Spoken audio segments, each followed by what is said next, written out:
अस्सलाम वालेकुम व्यूअर्स। आज की ये वीडियो उस हस्ती के बारे में है जिसके बगैर जीने का तस्वुर ही हमें बेचैन कर देता है, और वो हस्ती है माँ। माँ के आंचल में ही इंसान को वो सुकून मिल सकता है जो दुनिया के किसी भी कोने में हमें हासिल नहीं हो सकता। माँ तो अपनी औलाद के लिए हजारों तकलीफें बर्दाश्त कर लेती है, पर औलाद उस माँ का हक भी अदा नहीं कर सकती। मत करना गुस्ताखी उस माँ से जो तुम्हें जरा सी चोट लगे तो आंसू बहा देती है, सुकून भरी गोद में तुम्हें सुला लेती है। होते हो खफा जब तुम तो दुनिया को भुला देती है। मत करना गुस्ताखी उस माँ के साथ जो अपने बच्चों की खातिर अपना आप भुला देती है।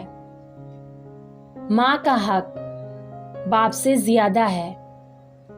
कुरान मजीद में माँ बाप के साथ हुस्ने सलूक की ताकीद के साथ साथ खास तौर से माँ की उन तकलीफों और मुसीबतों का जिक्र किया गया है जो वो मुख्तलिफ अदवार में उठाती है।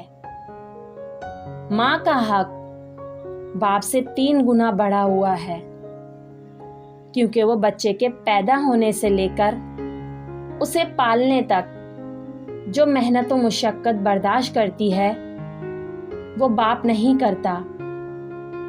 इसलिए औलाद पर बाप के मुकाबले में माँ के साथ हुस्ने सुलूक और उसकी देखभाल करना ज्यादा करार दिया गया है।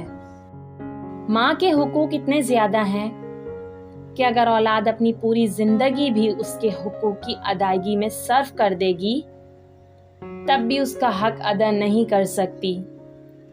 लिहाजा हम सबको चाहिए कि अपनी माँ की जायज ख्वाहिशात की तकमील, उसकी अताअत व फर्मा बरदारी और इसकी रज़ा व खुशनुदी को अपने हक में एक बड़ी सादत समझे।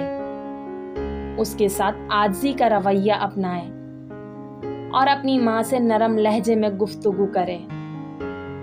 माँ से कभी भी इस लहजे में बात ना करना कि आपकी वजह से वो रो पड़े, क्योंकि अगर तुम 70 साल तक खाने काबा का तवाफ करके उसकी नेकियां अपने माँ को हदिया करते रहो तब भी तुम उस एक आंसू के कतरे का बोझ हल्का नहीं कर सकते। इसलिए हमेशा अपनी माँ को खुश रखें और उसे कोई तकलीफ ना पहुंचाएं।